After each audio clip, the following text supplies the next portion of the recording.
윤석열 국민의힘 예비 후보가 어제 전두환 씨가 쿠데타와 5.18을 빼면 정치를 잘했다는 분들이 많다. 이런 망언을 늘어놓았습니다. 정치권 입문 이후 하루도 빼먹지 않고 비정상적인 언행이 급기야 군사반란의 수괴인 전두환 씨를 찬양하는 데까지 이르게 된 것입니다. 말문이 막힙니다. 이완용이 나라를 팔아먹은 거 빼면 정치를 잘했다라는 말하는 것과 진비 없습니다. 특히 윤석열 후보는 전두환 씨의 철권 통치를 시스템 정치라고 극찬했습니다. 광주 시민들을 총칼로 짓밟고 국민들 인권과 민주주의를 유린하며 온갖 부정과 비리를 저질렀던 전두환식 50 정치가 시스템 정치라면 히틀러 스탈린 독재도 시스템 정치라 불러야 되겠습니까? 더욱이 어디 감히 전두환 정권의 폭정의 가장 큰 피해자인 호남인들을 들먹이며 전두환을 찬양할 수가 있습니까? 일본 우익들이 한국일도 일제 식민 통치 시절 행복했다라고 말하는 것과 무엇이 다를 수 있겠습니까? 이쯤 되면 단순한 실언이나 실수가 아니라 명확한 확신범입니다. 검찰 쿠데타를 일으킨 윤석열이라는 사람의 정치관이 군사 쿠데타를 일으킨 전두환과 쌍둥이처럼 닮아있다는 점이 확인된 것입니다. 이로써 윤석열 후보가 꿈꾸는 나라의 실체도 분명해지고 있습니다. 없는 제도 만들어서 국민을 탄압하고 본인 가족들과 토건 비리 세력들이 활개치는 부패 완판 윤석열 공화국을 만들겠다는 것입니까? 용납할 수도 없고 묵과할 수도 없는 일입니다.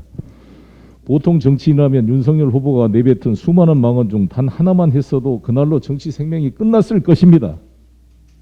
김종인 비대위원장과 이준석 국민의힘 당대표가 5.18 매혹을 찾아 무릎 꿇고 사과한 일도 정략이고 술수였으며 광주에서 흘린 눈물조차 악어의 눈물이었다는 것이 만천하에 드러났습니다. 지금까지 국민의힘과 보수 언론의 철통 경호 속에 이리저리 책임을 피해왔지만 전두환 쿠데타 세력을 찬양하는 망발조차 무사히 넘어갈 것이라고 생각하면 오산입니다.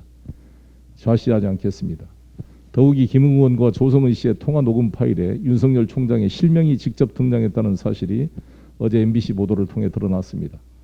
녹음 파일에는 윤석열이 시켜서라는 발언을 포함해 무려 3차례나 윤석열 총장이 거명됐습니다.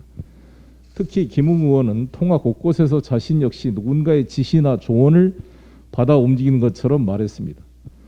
즉 김웅이 검찰과 공모했다는 사실이 정확히 드러나는 녹음이 되어 있는 것입니다. 손준성 검사와 김웅 의원처럼 영리한 사람들이 이처럼 위험한 일을 감행하도록 만들 정도로 힘센 검찰 관계자가 누구겠습니까? 고발 사주 개입의 주범이 윤석열임이 드러나고 있는 것입니다. 우리 여기 백혜련 최고님도 검사 출신이지만 대다수 2,000명이 넘는 정말 일선에 일하고 있는 검사들의 명예를 먹칠한 짓입니다. 윤석열 씨가 자신은 사람에게 충성하지 않고 조직에 충성한다 그랬는데 과연 이 윤석열 씨가 검찰 조직 발전을 위해 충성했습니까? 완전 개인한테 충성하게 만들고 손중성이나 한동훈이 대한민국 검찰 발전을 위해서 충성했습니까? 검찰총장 개인에 충성하면서 이 불법적인 일탈 행위를 통해 일선에 있는 수많은 검사들의 명예에 먹칠을 하고 자긍심을 파괴하는 이런 짓을 한 것입니다.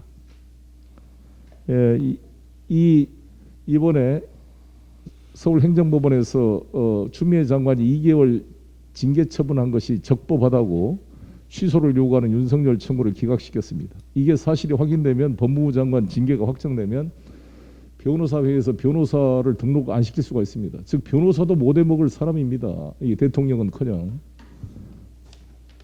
이 국민의힘이 공당으로서 어떻게 책임을 질지 이준석 대표께서 5.18에 대해서 그동안 일관되게 민주화 운동이라고 평가하고 해온 것이 상당한 반응을 일으켰는데 이 윤석열의 이 발언에 대해서 이준석 대표님 분명히 한마디 해야 될 시간입니다. 분명한 입장을 기대하겠습니다.